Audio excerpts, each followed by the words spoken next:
You may have seen a video that I made recently about mini hi-fis. In that video I expressed the opinion that if you were on a budget, you didn't mind buying from the used market and you wanted something compact, neat, simple to use that could play mini disc, cassette, CDs as well as the radio, then examples of these from around about the end of the 90s into the early 2000s were definitely worth considering. Now they were very popular in the UK, but of course they were even more popular with a mini disc in them over in Japan. And just like in the UK, a lot of the models from around about that time are ending up on the auction sites now, and they can go for very low prices. But in this video I want to explain why it might not be as good as it looks at first sight. Once you add everything up together and you look at some of the cons, then you're perhaps better off still buying locally rather than importing, at least as far as the UK goes. And to prove this point, I bought one so we could go through the whole process, add it all up and see whether or not it was worth buying after all. Okay, so this is the one that I picked up. It cost 5,000 yen, which at the time converted to £36.50. There was next to no information on the auction page, but all the components were shown powered up in the photo, so I thought I'd give it a punt. Now, while I unwrap it, let me break down the costs, because this is where things start to go downhill rapidly. From that initial price of £36.50, by the time it had made its way to the Japanese parcel forwarding service that I use, the total cost had increased to a still very reasonable £56.28. But then here's where it starts to shoot up, mostly with the cost of repackaging and air mailing it to the UK. But then, when it gets here, there's a local tax and a handling fee, which resulted in the total cost being £210.88. So it's no longer a bargain. In fact, it's the opposite. It's more than you'd really want to pay for something like this. But let's just put that price in the rear view, because there's no going back now. It's time to put it together, see what I got for my money. Of course, it runs off 100 volts, but I'll be plugging it into a step-down power transformer. Fortunately, though, the power leads on the components can all be daisy-chained, so I only need to use one power socket. Now, everything powered on fine, and, as seems to be customary, the mini-disc recorder contained a disc. I'll see what's on that in a minute. The first thing I tried was the CD player, and this is also where I hit my first problem. Well, second after the money issue, but it didn't recognise any CDs. So we'll just put that to one side as well. I'm going to move on and try the mini disc. Now with this one I could see that it was playing, although no track titles have been entered on this particular disc, but I plugged the mini disc component into the receiver section and then plugged the headphone output from that into my powered speakers, and I was happy to hear that the audio was playing back fine and there were no breakups on it. Of course I can't play any of this to you because it's copyright, and a quick Shazam check revealed it to be a copy of an album by Yumi Nakashima. Moving on to the radio then, and that seemed to be working, although I'll need to plug a proper antenna into it if I'm going to pick up anything in here. Now let's get back to that CD player. A bit of experimentation revealed that while it couldn't play any 12cm discs, it was able to read and play 8cm ones just fine. Now this is a very curious fault, because the table of contents is in the same position on both the small and the large discs. It's in the middle. They're both read from the inside outwards. So the laser's reading the same position on both discs, but on one it's able to read it and the other it isn't. I tried numerous different discs, of course. So I decided to take a look inside the drive, and I went through all the usual processes, cleaning the laser, although of course that was irrelevant because it could read the small disc just fine. So then I went through the process of cleaning off the grease and then re-greasing everything. I knew this was futile though, because the laser could access the centre of the disc on the small one, so it should be able to do the same on a large one, so it doesn't seem to have any trouble moving about, and as expected, none of these things made any difference. I then tried it upside down. Now, owners of the original PlayStation may remember doing this manoeuvre back in the day when it failed to read discs, but it didn't help this time. And then I thought, well, maybe the motor spindle needs a drop of fine oil on it. So I tried that. I also had a look at the clamp to make sure that it was spinning freely and nothing appeared to be wrong other than it just wouldn't read those 12cm discs.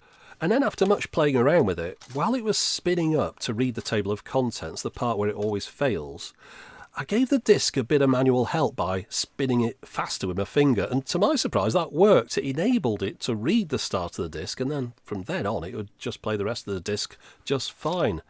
And then every disc that I put in after that for the next couple of hours or so all worked perfectly.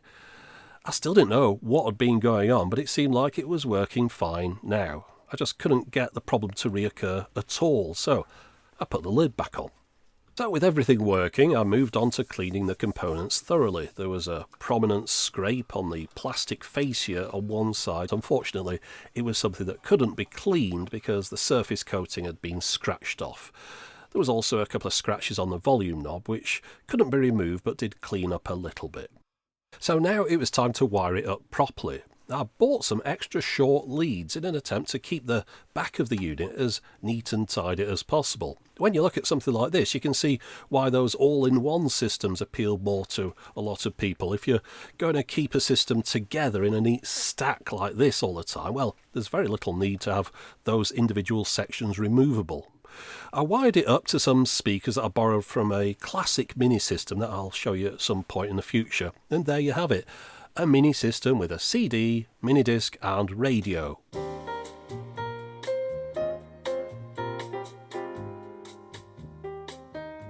But talking of that CD, guess what? It immediately went back to its old tricks.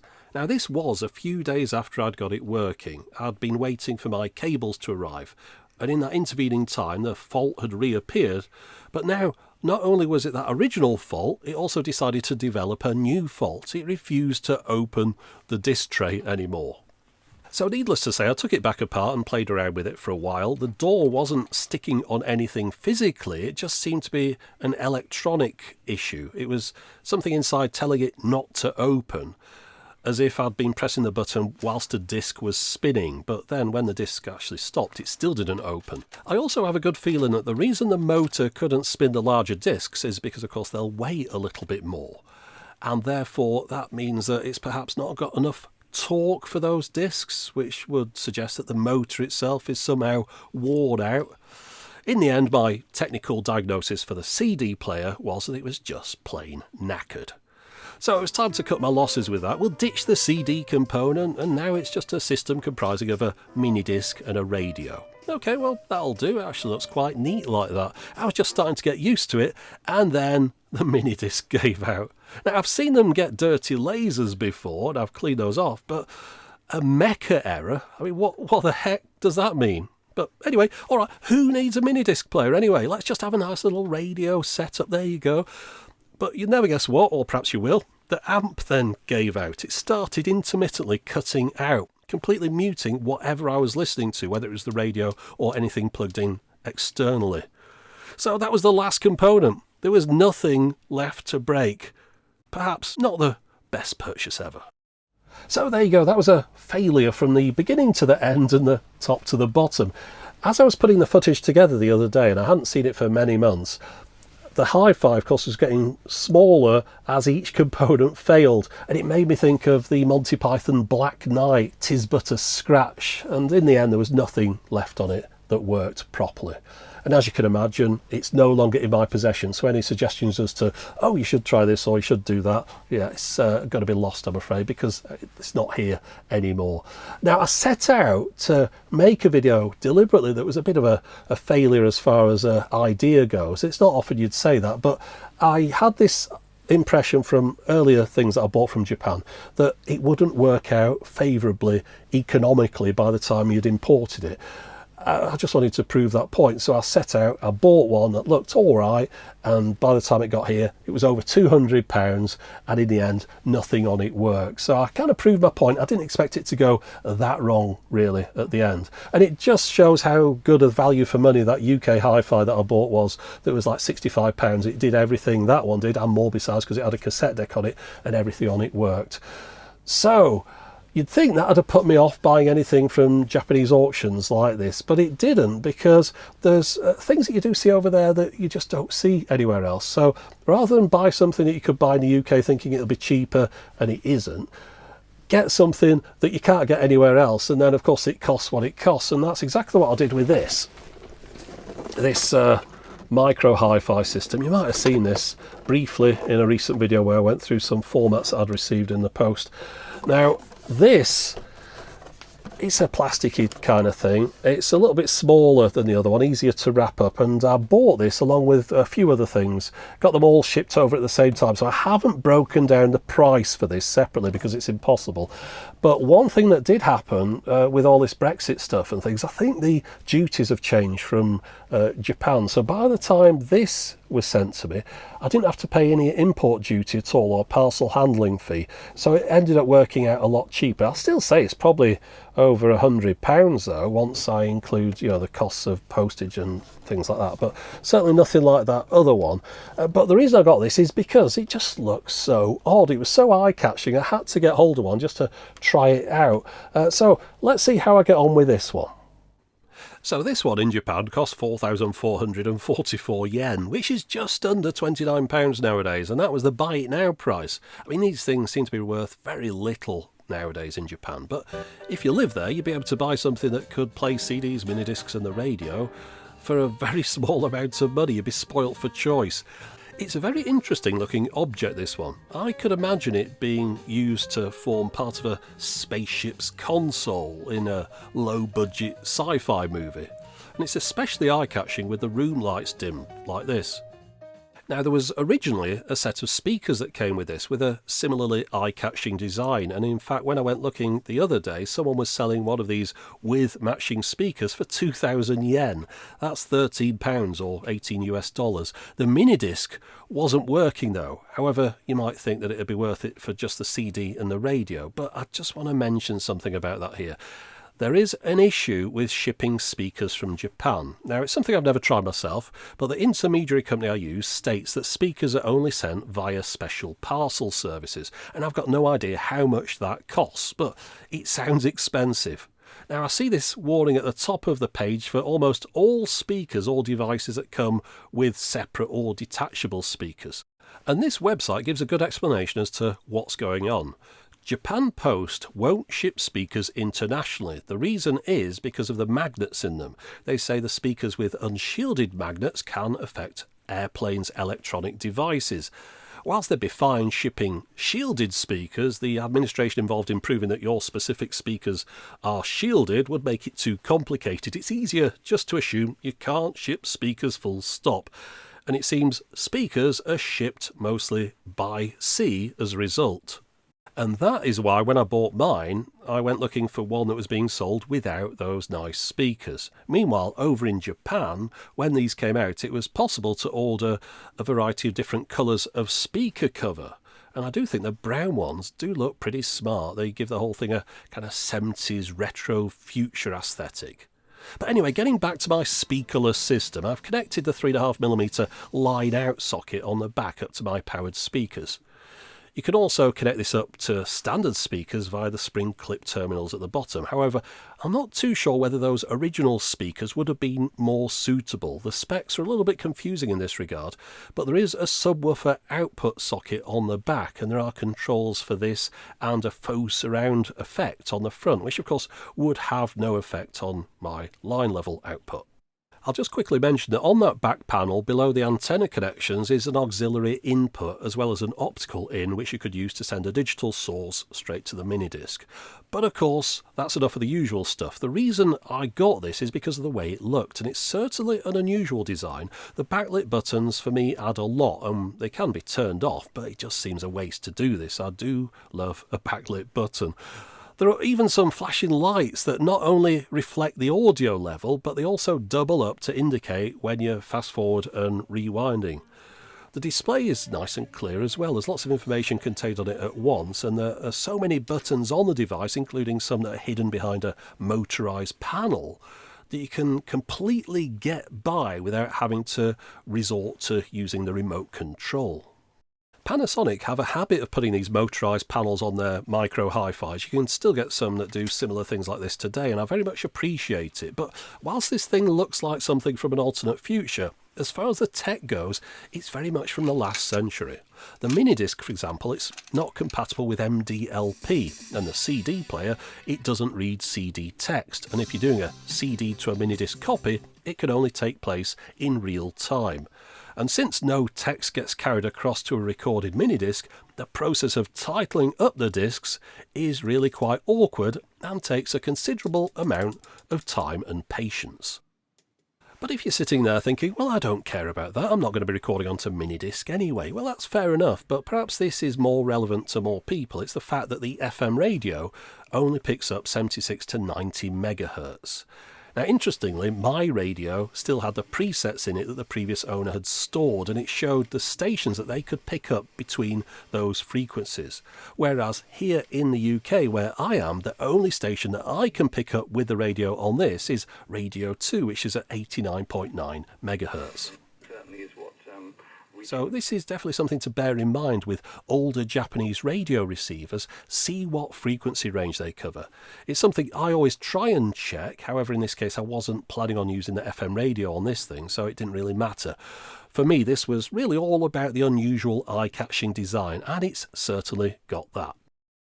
So overall then, more successful than that first system from Japan, but again, it would be pretty hard to be a bigger failure. That thing cost £210 and none of it worked. At least this is working.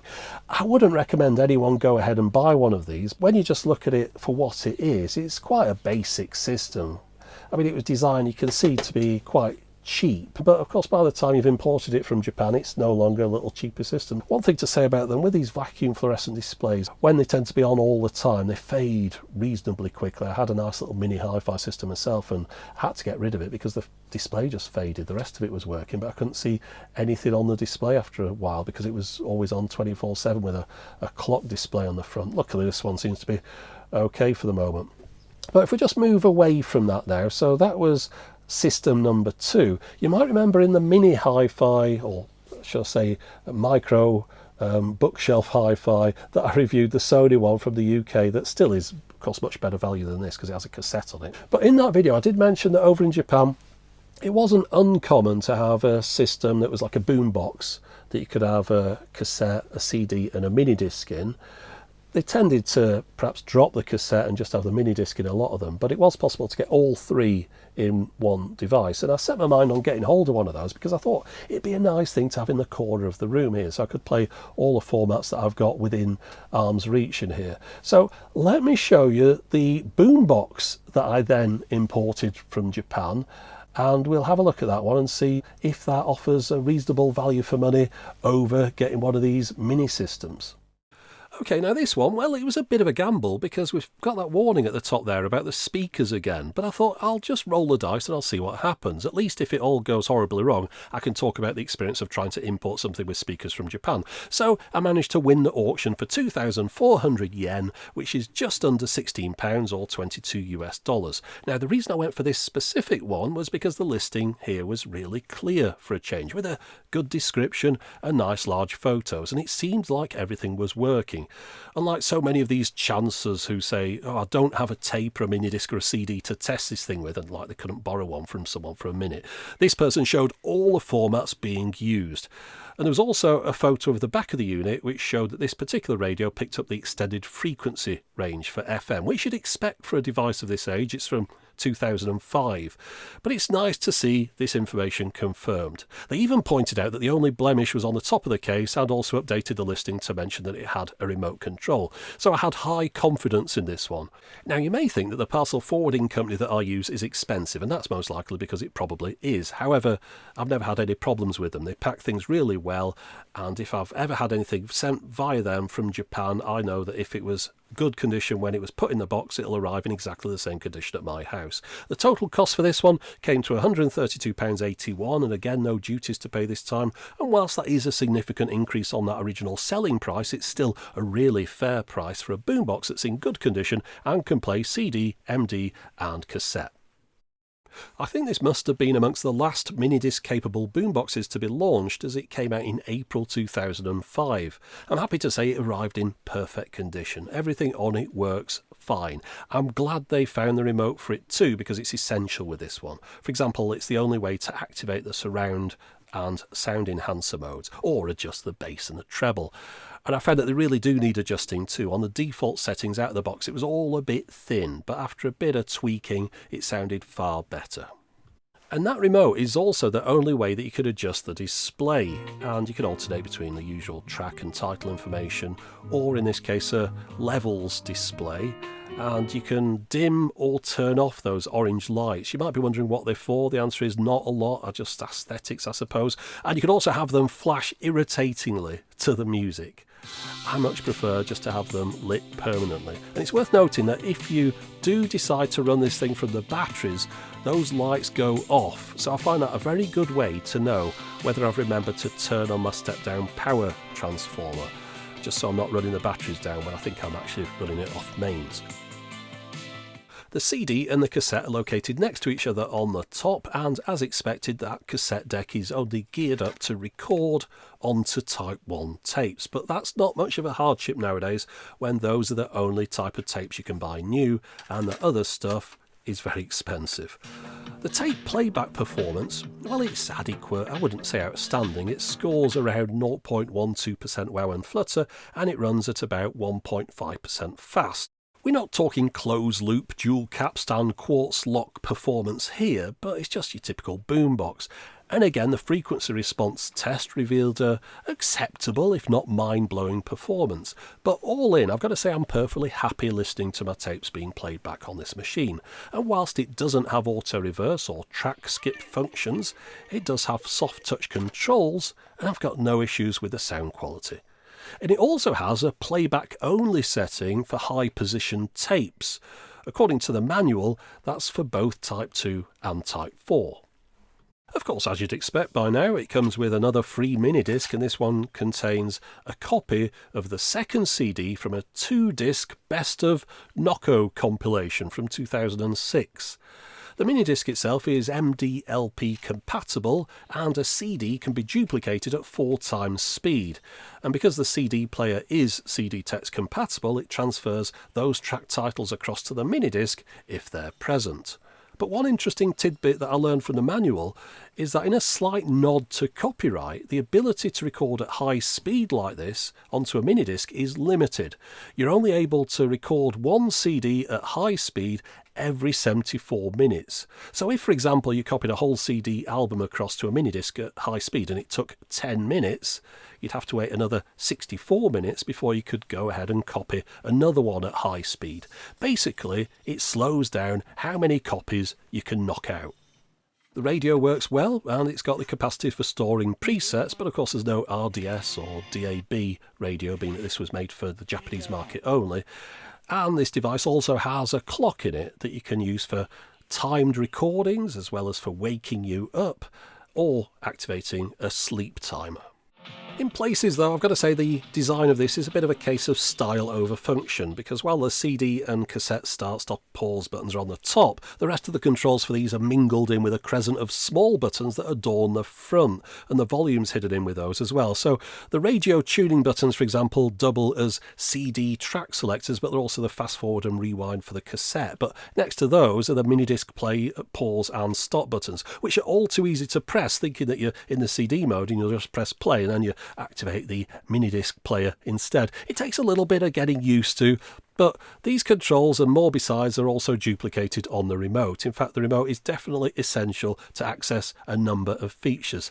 That display on the front, though, it's lovely and clear, but it could do with being a few characters longer, I feel, so it doesn't do as much scrolling. And due to the curved plastic panel, it's not always possible to read it from an angle. Of course, it runs off 100 volts, but if you decide to run it from batteries, it takes 10 C-cells, and apparently those are supposed to power it for about 6 hours if you're playing any of the physical media, 7 hours for the radio. To the left of here is a 3.5mm mini jack socket for the auxiliary analog input, and to bring it a bit more up to date, I'm plugging this rechargeable Bluetooth receiver into this socket. I've picked this one up as it's got a flexible plug, so that means it can lie flush to the back of the unit. It'll also run for 10 hours on a charge. It charges via USB-C. It supports aptX and aptX low latency and HD. I'll pop a link to it in the description if you're interested, but for me, so far, it seems to be working just fine. Power on. Connected.